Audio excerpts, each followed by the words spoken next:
The scene with the Cargill twins, Eric and Eric, one with an E, one with an A, in House of the Dragon, that shit actually got me emotional. I was a little teary eyed, like, oh man, this is fucked up. I don't want to see twin brothers fighting to the death because they're on opposite sides. You know, one supporting the king, the other one supporting the queen, brother and sister. So it was like, this is crazy, man. You got siblings fighting against each other, and you know you wouldn't want to see it come to death. Whereas, like, see, that had the impact that Blood and Cheese did not have. And this is what I'm talking about. If we're doing a scene comparison, which you don't have to, that's what the fuck I'm doing right now. So it's like, y'all, they built it up. They built up the blood and cheese, the blood and cheese, the blood and cheese. Then when it finally get to it, it was like, these niggas is some goofballs, man. The two actors who play Blood and Cheese, I'm like, I don't know if y'all told them to act like that, but it didn't work. I wasn't feeling it. I wasn't feeling it. It didn't have no impact. And especially, we told y'all this in the first season. First or second season of House of the Dragon with Lena's death.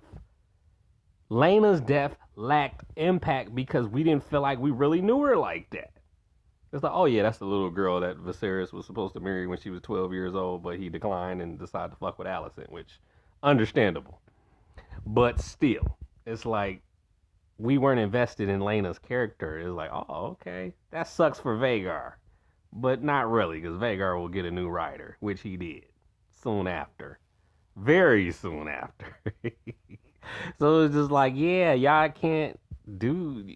I blame it on the time skips and the time jumps. That's why I don't like shit like that. Where it's like, okay, last season Lena was a teenager, and now this season she's an adult with two daughters. One a dragon rider, the other one not so much. So it's just like, now I got to get to know Lena's daughters, and I didn't even really get to know her because y'all keep switching the actors and shit. Which is like, hey, I feel like they shouldn't have did that with all the actors. It's like, okay, I understand you doing that with Alicent and Rhaenyra, but it's like side characters are side characters. And I'm not saying Lena's character wasn't important because she was. It was just like I said, the death, it wasn't hitting. So, you know, House of the Dragon, y'all getting a bad grade so far as the impact of the deaths in House of the Dragon. It's like, who? Who died? Like, you did it from the beginning with the crab feeder. It's like, oh, the grayscale didn't kill him, but Damon did, and Damon didn't get grayscale.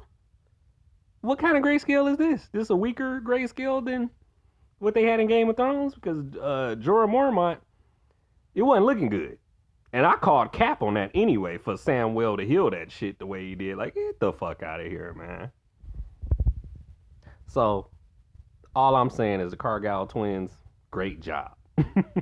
And it was accurate to the book. So it's like, how you go not adapt Blood and Cheese the exact same way it was in the book, but you did it with the Cargill brothers. And don't come in my comment section with the different accounts of the story from Mushroom and shit. I believe what the fuck we just saw in House of the Dragon. That's how it happened. That both brothers was saying I love you to the death. Even though I don't understand. Well, I guess I do. Eric killed himself because he couldn't live with the guilt of just killing his brother. Whatever.